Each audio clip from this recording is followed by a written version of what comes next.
दोस्तों, कुंभ के मेले की भीड़ में एक साधारण माला विक्रेता के रूप में भेष बदलकर एसपी साहब अपनी ड्यूटी निभा रहे थे। रंग बिरंगे फूलों की माला बेचते हुए वे बाजार की गतिविधियों पर नजर रख रहे थे।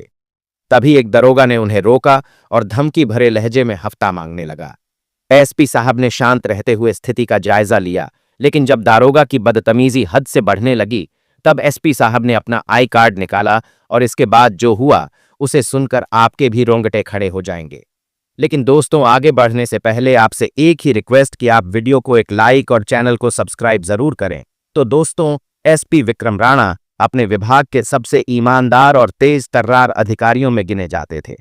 कानून व्यवस्था को सुधारने और भ्रष्टाचार को खत्म करने के लिए उनके उठाए गए कदमों की अक्सर सराहना होती थी।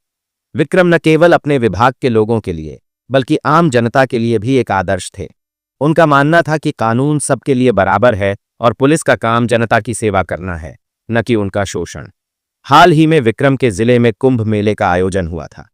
यह एक ऐसा समय था जब लाखों की भीड़ मेले में उमड़ती थी। इस भीड़ भाड़ वाले मेले में सुरक्षा और व्यवस्था बनाए रखना पुलिस विभाग के लिए एक बड़ी चुनौती थी।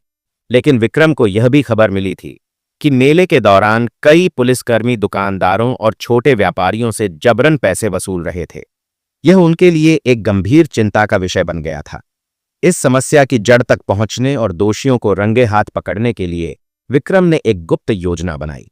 उन्होंने भेष बदलकर खुद मेले में जाने का फैसला किया।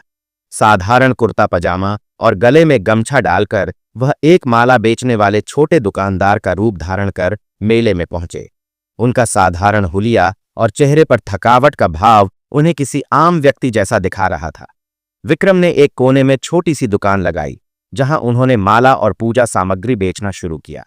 उनके आसपास के दुकानदारों और राहगीरों को जरा भी अंदाजा नहीं था कि यह साधारण सा दिखने वाला व्यक्ति जिले का एसपी था। विक्रम का मकसद साफ था। वह अपनी आंखों से देखना चाहते थे कि किस तरह कुछ भ्रष्ट पुलिसकर्मी अपनी वर्दी का गलत इस्तेमाल कर रहे हैं। जैसे जैसे दिन ढलने लगा, मेले की भीड़ बढ़ती जा रही थी। विक्रम अपने काम में पूरी तरह से डूबे हुए थे, लेकिन उनकी नजर हर गतिविधि पर थी। वह ध्यान से देख रहे थे कि पुलिसकर्मी किस तरह अपनी ड्यूटी निभा रहे हैं। तभी एक दरोगा, बहादुर सिंह, जो मेले में ड्यूटी पर तैनात था, विक्रम की दुकान की तरफ बढ़ा। बहादुर के चेहरे पर रूखापन और अकड़ का भाव था। विक्रम ने तुरंत समझ लिया कि अब उनके प्लान का असली परीक्षण शुरू होने वाला है। दरोगा बहादुर सिंह, जो अपनी सख्त और भ्रष्ट छवि के लिए कुख्यात था, विक्रम की दुकान पर पहुंचा। उसका रवैया बिल्कुल ठेठ दबंग दरोगा जैसा था। सीना ताने, माथे पर बल और आंखों में लालच की चमक। उसने चारों तरफ नजर घुमाई और विक्रम की दुकान पर रुकते हुए बोला, अरे माला वाले, बड़ी रौनक दिखा रखी है यहाँ। लगता है धंधा खूब अच्छा चल रहा है। विक्रम ने शांत स्वर में जवाब दिया, भाई साहब, बस गुजारे भर का काम कर रहा हूं, मेहनत से कमाई कर रहा हूं, किसी पर बोझ नहीं हूं। उनकी आवाज में इतनी विनम्रता और सादगी थी कि कोई भी उन्हें साधारण दुकानदार ही समझे। लेकिन बहादुर इस जवाब से संतुष्ट नहीं हुआ। उसने दुकान पर रखी मालाओं और अन्य सामान की ओर इशारा करते हुए कहा, देख भाई, ये मेला है और यहां सबको अपनी कमाई में से थोड़ा हिस्सा देना पड़ता है। आखिर हम जैसे लोग ही तो तुम्हारी सुरक्षा के लिए यहां तैनात हैं। समझ गए ना? अब ज्यादा बातें मत कर, सीधे हफ्ते का हिसाब कर दे। विक्रम ने संयम बरतते हुए पूछा, साहब, मैं तो बस छोटे छोटे सामान बेचकर अपने परिवार का पेट पाल रहा हूं। आप कितने पैसे मांग रहे हैं? बहादुर ने ठाका लगाते हुए कहा, अबे क्या बच्चा समझा है? 3,000 निकाल और जल्दी कर, वरना यह दुकान यहीं उठवा दूंगा। विक्रम राणा को यह सुनकर गुस्सा तो आया, लेकिन उन्होंने अपनी पहचान और उद्देश्य को ध्यान में रखते हुए खुद को शांत रखा। वह जानते थे कि उनका असली मकसद इस भ्रष्टाचार को सबूत के साथ उजागर करना था। उन्होंने जेब से 300 रुपये निकालकर दरोगा बहादुर सिंह की ओर बढ़ाते हुए कहा, साहब, बस इतना ही है मेरे पास। अगर आप इसे स्वीकार कर लें तो बड़ी मेहरबानी होगी। बहादुर सिंह ने पैसे को हिकारत भरी नजर से देखा और गुस्से से चिल्लाया, क्या मजाक कर रहा है? 300 में काम नहीं चलेगा। 3,000 का इंतजाम कर, नहीं तो दुकान बंद करवा दूंगा। पास खड़े अन्य दुकानदार डर और चुप्पी में यह सब देख रहे थे। लेकिन विक्रम राणा ने संयम बरतते हुए धीमी और शांत आवाज में कहा, साहब, मैं गरीब आदमी हूं, लेकिन जो उचित हो वही दे सकता हूं। बहादुर सिंह का चेहरा गुस्से से तमतमा गया। उसे विक्रम का यह संयम और साहस बर्दाश्त नहीं हुआ। उसने अपनी वर्दी की अकड़ दिखाते हुए विक्रम को और धमकाने की कोशिश की, लेकिन विक्रम उसकी हर हरकत का बारीकी से निरीक्षण कर रहे थे। उनके दिमाग में यह तय हो चुका था कि अब इस भ्रष्टाचार को खत्म करना है। बहादुर सिंह का गुस्सा अब चरम पर था। उसे विक्रम की शांत प्रतिक्रिया चुभ रही थी। वह अक्सर छोटे दुकानदारों को धमकाकर पैसा वसूलता था और लोग डर के मारे बिना किसी सवाल के उसे पैसा थमा देते थे, लेकिन विक्रम का यह रवैया उसकी आदतों के खिलाफ था। गुस्से में बहादुर सिंह ने कहा, तुझे लगता है तू मेरी बात नहीं मानेगा और मैं तुझे यहां माला बेचने दूंगा? तेरी औकात क्या है? जल्दी से 3,000 का इंतजाम कर, वरना तेरा सारा सामान जब्त कर लूंगा। आसपास के दुकानदार, जो अब तक चुपचाप ये सब देख रहे थे, बहादुर की धमकी से और सहम गए। ये पहली बार नहीं था जब उन्होंने ऐसा कुछ देखा हो। बहादुर सिंह अक्सर छोटे दुकानदारों को डरा धमकाकर हफ्ता वसूलता था। कोई भी उसके खिलाफ बोलने की हिम्मत नहीं करता था।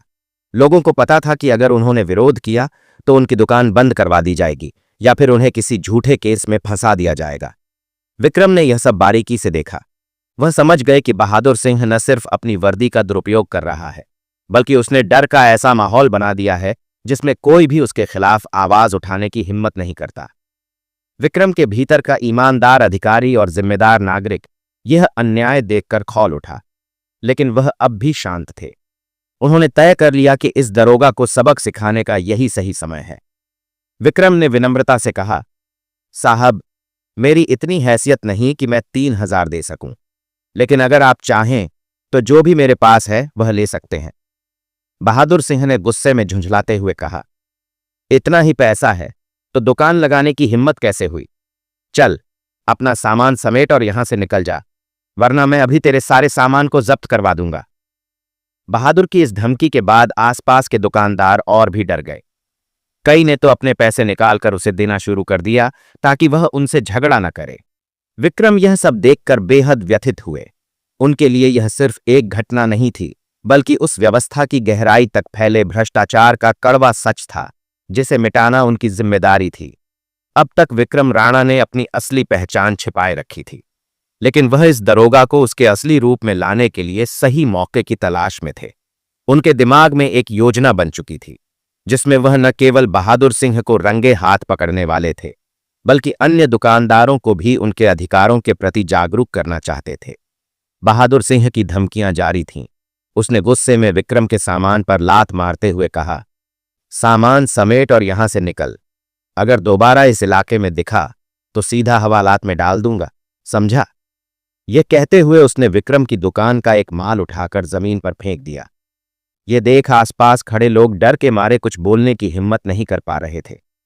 कुछ दुकानदार तो अपनी दुकानें बंद करने की सोचने लगे ताकि किसी और परेशानी का सामना न करना पड़े।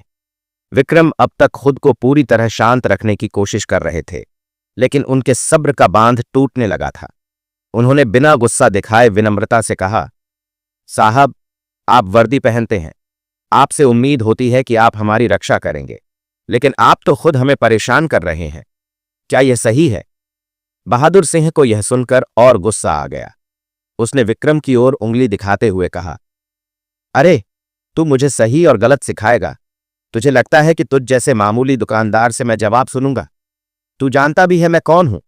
मेरी पहुंच ऊपर तक है। तेरी औकात नहीं कि तू मेरे खिलाफ आवाज उठा सके। अब ज्यादा बहस मत कर और पैसे निकाल, वरना पुलिस स्टेशन चलने को तैयार हो जा। एसपी विक्रम ने गहरी सांस ली। वह अब तक अपने गुस्से को काबू में रख रहे थे, लेकिन बहादुर सिंह की यह बदतमीजी उन्हें और बर्दाश्त नहीं हुई। उन्होंने अपनी जेब से मोबाइल निकाला, उसकी हरकतों की रिकॉर्डिंग चलाई और उसे दिखाते हुए कहा, साहब, जो कुछ भी आप कर रहे हैं वह सब मेरे फोन में रिकॉर्ड हो चुका है। अगर मैंने इसे अपने संपर्कों तक पहुंचा दिया तो क्या होगा, यह आप सोच भी नहीं सकते। बहादुर सिंह पहले तो बहाने बनाने की कोशिश करने लगा, लेकिन विक्रम ने एक कदम पीछे हटते हुए कहा, अब वक्त आ गया है कि मैं तुम्हें बताऊं कि मैं कौन हूं। यह कहते हुए उन्होंने अपनी जेब से पुलिस का आईडी कार्ड निकालकर बहादुर सिंह के सामने रख दिया। बहादुर सिंह की आंखें फटी की फटी रह गईं। उसके चेहरे का रंग उड़ चुका था। उसने हकलाते हुए कहा, एसपी साहब, अब तक जिसे वह मामूली दुकानदार समझ रहा था, वह जिले का सबसे वरिष्ठ पुलिस अधिकारी एसपी विक्रम राणा निकला। बहादुर सिंह का दिमाग सुन्न हो गया। आसपास के दुकानदार जो अब तक डर के साए में खड़े थे, हैरानी से यह सब देख रहे थे। विक्रम ने ठंडी और सख्त आवाज में कहा, हां, मैं एसपी विक्रम राणा हूं और तुम्हारी यह हरकत मेरे सामने हुई है। अब सोचो तुम्हारे खिलाफ क्या कार्रवाई होनी चाहिए। बहादुर सिंह का घमंड पल भर में चूर हो गया। वह डरते डरते एसपी विक्रम के पैरों पर गिरकर माफी मांगने लगा, लेकिन विक्रम के चेहरे पर अब कठोरता थी। उन्होंने मन ही मन यह ठान लिया था कि इस भ्रष्टाचार को जड़ से खत्म करना है। बहादुर सिंह का माफी मांगना वहां खड़े दुकानदारों के लिए चौंकाने वाला था। जो दरोगा अभी तक उन्हें धमकाकर डरा रहा था, वही अब एक साधारण दुकानदार के सामने घुटनों पर था। लेकिन वह कोई साधारण दुकानदार नहीं था। वह जिले के एसपी विक्रम राणा थे, जो अपनी सादगी और ईमानदारी के लिए मशहूर थे। विक्रम ने अपनी पहचान उजागर करने के बाद दुकानदारों की ओर देखा और कहा, आप सब यहां ईमानदारी से व्यापार करने आए हैं। किसी का हक मारने का अधिकार इस वर्दी को भी नहीं है। डरना छोड़िए और अपने अधिकारों के लिए खड़े होइए। मैं आपके साथ हूं। दुकानदारों के चेहरों पर डर की जगह राहत और हिम्मत दिखने लगी। विक्रम ने बहादुर सिंह को सख्त कार्रवाई के लिए पुलिस स्टेशन ले जाने का आदेश दिया।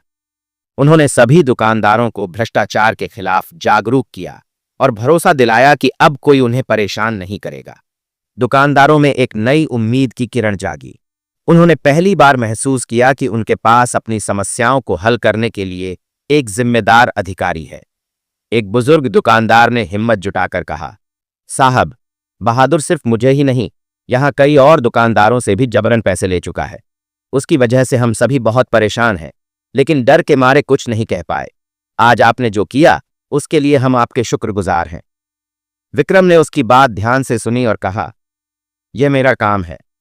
कानून सबके लिए बराबर है, चाहे वह पुलिसकर्मी हो या आम नागरिक। बहादुर जैसे लोग वर्दी पहनकर इसे बदनाम करते हैं, लेकिन अब ऐसा नहीं होगा। मैं वादा करता हूं कि आपके साथ न्याय होगा। इसके बाद उन्होंने बहादुर से कहा, तुमने जो किया उसके लिए तुम्हें सजा मिलेगी। तुमने न केवल अपनी ड्यूटी के साथ धोखा किया, बल्कि वर्दी की मर्यादा को भी ठेस पहुंचाई।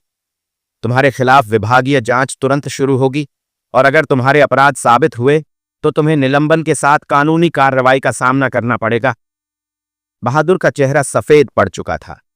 वह जानता था कि अब उसके पास कोई रास्ता नहीं बचा। उसकी आंखों से आंसू निकलने लगे, लेकिन विक्रम ने उसे अनदेखा कर दिया। उन्होंने पुलिस नियंत्रण कक्ष को कॉल कर बहादुर को हिरासत में लेने का आदेश दिया। साथ ही उन्होंने अन्य अधिकारियों को निर्देश दिया कि मेले में किसी भी पुलिसकर्मी की हरकतों पर नजर रखी जाए और ऐसी घटनाओं की तुरंत रिपोर्ट की जाए। दुकानदारों ने एसपी के इस सख्त और निष्पक्ष रवैये की सराहना की। अब तक जो लोग चुपचाप अन्याय सह रहे थे, उनमें एक नई हिम्मत जाग चुकी थी। विक्रम ने अपने सादगी भरे शब्दों में उन्हें भरोसा दिलाया, आपकी हिफाजत मेरी जिम्मेदारी है। अगर कभी कोई आपको परेशान करे तो बिना डर के मुझे बताएं। कानून का हाथ हमेशा आपके साथ है। विक्रम ने बहादुर को हिरासत में लेने के आदेश के बाद सभी दुकानदारों को अपनी दुकान दोबारा खोलने के लिए प्रोत्साहित किया। उन्होंने कहा, आप सब मेहनत से कमाने वाले लोग हैं। किसी की भी गलत हरकतें आपको डराकर रोक नहीं सकती। आज यह दरोगा पकड़ा गया है, लेकिन अगर आप सब जागरूक और साहसी बनेंगे तो भविष्य में कोई भी पुलिसकर्मी या अधिकारी आपको परेशान करने की हिम्मत नहीं करेगा। दुकानदारों ने विक्रम के इस आश्वासन को गंभीरता से सुना। उनमें से एक युवा दुकानदार, जो अब तक चुपचाप खड़ा था, बोला, साहब, आपकी इस कार्रवाई ने हम सबको हिम्मत दी है। हमें डर था कि शिकायत करने पर उल्टा हमारे ही खिलाफ कार्रवाई हो सकती है, लेकिन आज आपने दिखा दिया कि कानून वाकई सही लोगों के साथ खड़ा है। इस बीच बहादुर को पुलिस वाहन में बिठाया जा रहा था। उसकी घबराई हुई आंखें विक्रम को देख रही थीं, जैसे उनसे माफी मांगने का अंतिम प्रयास कर रही हों। लेकिन विक्रम का चेहरा अब भी सख्त था। उन्होंने बहादुर से कहा, तुम्हारी वर्दी तुम्हारी ताकत थी, लेकिन तुमने इसे अपनी जेब भरने का जरिया बना लिया। यह वर्दी सम्मान की प्रतीक है और इसे पहनने वाले का कर्तव्य है कि वह जनता की सेवा करे। तुम्हारे जैसे लोग वर्दी को बदनाम करते हैं। तुम्हारी यह गलती माफ करने लायक नहीं है। बहादुर को ले जाने के बाद विक्रम ने अपने अधिकारियों को निर्देश दिया कि मेले में हर पुलिसकर्मी की गतिविधियों पर नजर रखी जाए। उन्होंने कहा, जो भी भ्रष्टाचार में लिप्त पाया जाएगा उसे कड़ी से कड़ी सजा दी जाएगी। यह मेला लाखों श्रद्धालुओं और व्यापारियों का स्थान है। यहां हर कोई सुरक्षित और सम्मानित महसूस करे, यह सुनिश्चित करना हमारी जिम्मेदारी है। दुकानदारों में अब डर की जगह नई उम्मीद और आत्मविश्वास भर गया था। वे एक एक करके विक्रम के पास आए और उनका आभार व्यक्त किया। एक बुजुर्ग महिला दुकानदार ने कहा, बेटा, तुमने आज हमें नई जिंदगी दी है। अब हम बिना किसी डर के अपना काम कर सकते हैं। भगवान तुम्हें लंबी उम्र दे। विक्रम ने मुस्कुराते हुए कहा, मैंने सिर्फ अपना काम किया है माताजी। यह मेरा कर्तव्य है। आप सभी की खुशहाली ही मेरे लिए सबसे बड़ी प्रेरणा है। बहादुर सिंह की गिरफ्तारी और विक्रम राणा की सख्त कार्रवाई का असर। बहादुर सिंह की गिरफ्तारी के बाद मेले में एक नई ऊर्जा और बदलाव की लहर दौड़ पड़ी। दुकानदारों और आम लोगों ने महसूस किया कि अब उनकी आवाज सुनी जा रही है। इस घटना ने उन्हें अपनी समस्याओं के खिलाफ बोलने का हौसला दिया। विक्रम राणा ने मेला क्षेत्र में निरीक्षण जारी रखा और जनता से सीधे संवाद करने का निर्णय लिया। उन्होंने मेले के बड़े मंच पर माइक लेकर एक घोषणा की। उन्होंने कहा, आज मैंने देखा कि कई लोग व्यवस्था के नाम पर चुपचाप अन्याय सहते हैं, लेकिन यह याद रखिए कि कानून आपके अधिकारों की रक्षा के लिए है, न कि आपको डराने के लिए। अगर कोई पुलिसकर्मी या अधिकारी आपको धमकाए या रिश्वत मांगे तो आप निडर होकर मेरे पास आ सकते हैं। मैं आपका साथ देने के लिए हमेशा तैयार हूं। उनकी इस घोषणा को सुनकर मेला क्षेत्र में खड़े हजारों लोग तालियां बजाने लगे। विक्रम राणा ने आगे कहा, बहादुर सिंह जैसे लोगों के कारण वर्दी का सम्मान घटता है, लेकिन मैं आप सबको भरोसा दिलाता हूं कि अब ऐसी घटनाएं दोहराई नहीं जाएंगी। मैं वादा करता हूं कि इस मेले में कोई भी व्यक्ति डर के साए में नहीं रहेगा। आपकी सुरक्षा और सम्मान हमारी पहली प्राथमिकता है। इसके बाद उन्होंने एक शिकायत केंद्र खोलने का निर्देश दिया, जहां लोग अपनी समस्याएं और शिकायतें दर्ज करवा सकते थे। इस केंद्र पर तुरंत कार्यवाही की व्यवस्था की गई, जिससे लोगों को भरोसा हुआ कि उनकी आवाज अब दबेगी नहीं। दुकानदारों ने एकजुट होकर विक्रम राणा का समर्थन किया और उन्हें धन्यवाद दिया। एक युवा दुकानदार ने आगे आकर कहा, साहब, हम चाहते हैं कि हर पुलिसकर्मी आपकी तरह ईमानदार और जनता का हितैषी बने। आपने हमें सिर्फ न्याय ही नहीं दिया, बल्कि हमें यह भरोसा भी दिलाया कि हमारे अधिकारों की रक्षा के लिए कोई खड़ा है। हम सब मिलकर आपके साथ हैं। विक्रम राणा ने उस युवक के कंधे पर हाथ रखते हुए कहा, यह लड़ाई सिर्फ मेरी नहीं है। आप सबको भी जागरूक और साहसी बनना होगा। अन्याय को सहने से अन्याय बढ़ता है। यदि आप गलत के खिलाफ आवाज उठाएंगे तो बदलाव निश्चित है। इस घटना ने न केवल विक्रम राणा की लोकप्रियता को बढ़ाया, बल्कि उनके काम करने के तरीकों को भी मिसाल बना दिया। लोग अब निडर होकर शिकायत केंद्र में अपनी समस्याएं दर्ज कराने लगे। इस पहल ने जिले में भ्रष्टाचार के खिलाफ लड़ाई की नींव रख दी। जैसे जैसे दिन बीता, मेला क्षेत्र में लोग विक्रम राणा का नाम आदर और विश्वास के साथ लेने लगे। उनकी सख्ती और ईमानदारी ने पुलिस विभाग में भी एक चेतावनी दे दी थी कि अब किसी भी भ्रष्टाचार को बर्दाश्त नहीं किया जाएगा। मेले का माहौल अब शांतिपूर्ण और सुरक्षित हो चुका था। जनता के चेहरे पर एक सुकून भरी मुस्कान थी। बहादुर सिंह की गिरफ्तारी और विक्रम राणा की सख्त कार्रवाई ने मेला क्षेत्र को एक नई दिशा दी। लोगों में न केवल व्यवस्था के प्रति विश्वास बढ़ा, बल्कि उनके चेहरे पर एक अद्भुत संतोष भी झलकने लगा। विक्रम राणा का जनता को संबोधन। विक्रम राणा ने मेला क्षेत्र में अपना अंतिम दौरा करते हुए हर दुकानदार से बातचीत की, उनकी समस्याएं सुनी और उन्हें आश्वासन दिया कि अब कोई भी उनसे जबरन पैसा नहीं वसूलेगा। एक छोटे बच्चे ने, जो अपनी मां के साथ मिठाई की दुकान पर खड़ा था, विक्रम राणा से कहा, साहब, आप हीरो हैं। आपने हमें बचाया। विक्रम राणा यह सुनकर मुस्कुरा दिए और बच्चे के सिर पर हाथ रखते हुए बोले, नहीं बेटा, मैं सिर्फ अपना फर्ज निभा रहा हूं। असली हीरो वह लोग हैं जो अन्याय के खिलाफ आवाज उठाने की हिम्मत रखते हैं। इसके बाद विक्रम राणा ने एक बार फिर मेले के मुख्य मंच पर लोगों को संबोधित किया। उन्होंने कहा, आज मैंने यहां जो देखा, उससे मुझे यह एहसास हुआ कि बदलाव लाना मुश्किल है, लेकिन नामुमकिन नहीं। अगर हम सब मिलकर अन्याय के खिलाफ खड़े होंगे और अपने अधिकारों के लिए लड़ेंगे, तो कोई भी हमें कमजोर नहीं कर सकता। लोगों ने तालियों के साथ उनकी बातों का समर्थन किया। विक्रम राणा ने अपनी बात खत्म करते हुए एक आखिरी वाक्य कहा, जो वहां मौजूद हर व्यक्ति के दिल को छू गया। वर्दी सिर्फ ताकत नहीं, जिम्मेदारी है। जब यह जिम्मेदारी इंसानियत के साथ निभाई जाती है, तभी असली न्याय होता है। उनके इन शब्दों ने मेला क्षेत्र में खड़े हर व्यक्ति को सोचने पर मजबूर कर दिया। विक्रम राणा ने अपने कदमों से सिर्फ भ्रष्टाचार को हराया नहीं, बल्कि लोगों को इंसानियत और ईमानदारी का एक गहरा संदेश दिया। यह मेला अब सिर्फ श्रद्धा का नहीं, बल्कि बदलाव और उम्मीद का प्रतीक बन चुका था।